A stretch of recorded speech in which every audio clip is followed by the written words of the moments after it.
Meus amigos, meus irmãos,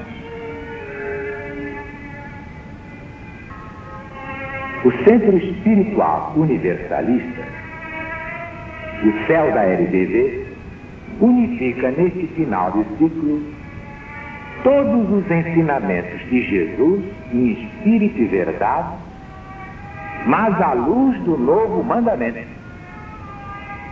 Nenhum sectarismo, nenhum ecletismo, nenhum hibridismo, porque a verdade não é híbrida, não é sincrética, não é eclética, não é sectária.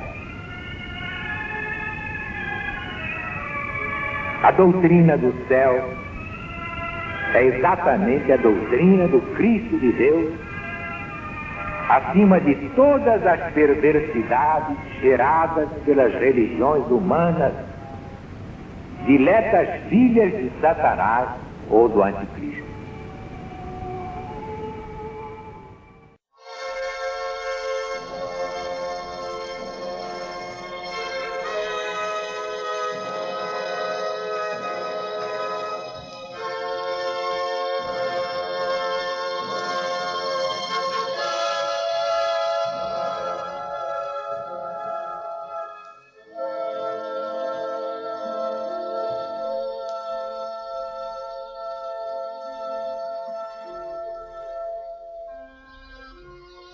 Doutrina do céu, Espírito da verdade. Alziro Zaru responde. A lição de hoje é Os Magos 2, publicada no jornal Gazeta de Notícias, no dia 20 de março de 1970.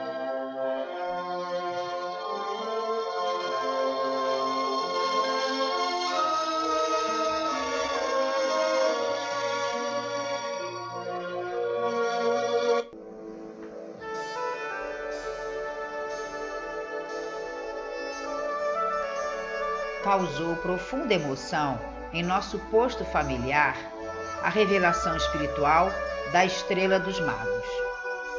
Poderia ensinar-nos mais alguma coisa a respeito do Espírito da Verdade?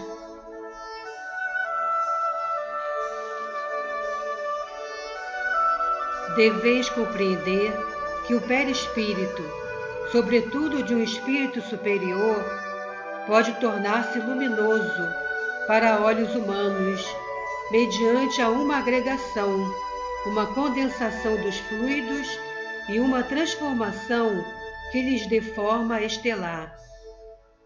O que os magos viram não era uma estrela. Tudo na imensidade está submetido à lei da harmonia universal. Portanto, uma estrela, o que vale dizer um mundo, não se afastaria do centro de gravitação que lhe for imposto, para vagamundear pelo espaço, como lanterna em mãos de um guia. Todo e qualquer efeito inteligente, vós o sabeis, decorre de uma causa inteligente. Os magos eram guiados por um espírito superior, encarregado de os levar a render homenagem ao Salvador da humanidade. Esse espírito se manifestou fluidicamente, de modo luminoso, sob a forma de estrela, tal como os magos o designaram. Ora, a estrela brilhava aos seus olhos, mas estes eram de carne. Não conheceis os efeitos da óptica? À distância em que se encontram, porventura, podeis ver os mundos que vos circundam como realmente são? O afastamento, a luz a cintilar sob o aspecto de estrela, atravessando o ar ambiente que os envolvia, a forma e as dimensões tomadas não podiam bastar para iludir a homens que, embora sábios relativamente ao tempo em que viviam, estavam muito longe de possuir os conhecimentos atuais e não dispunham de nenhum dos vossos instrumentos tão aperfeiçoados. e que ainda terão de se aperfeiçoar muito mais? Outros espíritos fortes pretenderam também, ironicamente, que os magos só viajavam à noite, porque à luz do sol não se veem as estrelas. Não é exato. De preferência, viajavam durante o dia, porque, como vós, repousavam à noite, reservando ao sono o tempo necessário. Acaso os sábios que inventaram e empregam lunetas próprias a serem usadas de dia, ignoram que, em certas condições de irradiação, as estrelas podem ser vistas tão bem quando o sol brilha como à noite?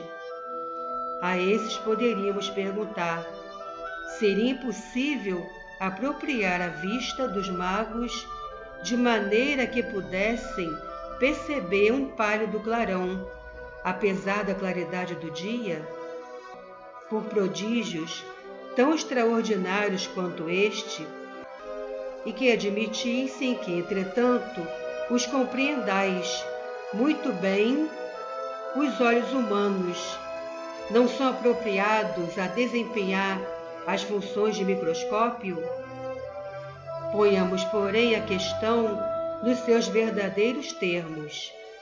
A estrela de que se trata não era, insistimos, um dos mundos que povoam o firmamento, e sim, como acabamos de explicar, uma concentração de fluidos luminosos, sob o aspecto de estrela brilhante, cuja claridade se modificava de modo a poderem os magos, médiuns videntes, distinguir sua luz.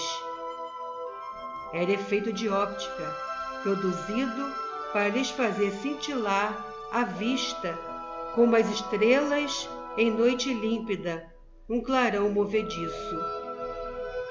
Vimos auxiliar-vos na explicação do que, em linguagem humana, se designa pelo nome de mistério, mas apenas para vos auxiliar e só com relação ao que vos seja realmente incompreensível.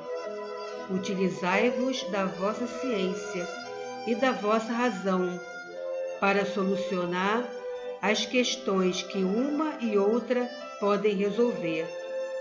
Os magos foram primeiramente conduzidos a Jerusalém, porque cumpria seguissem o itinerário que lhes traçara a vontade do Senhor.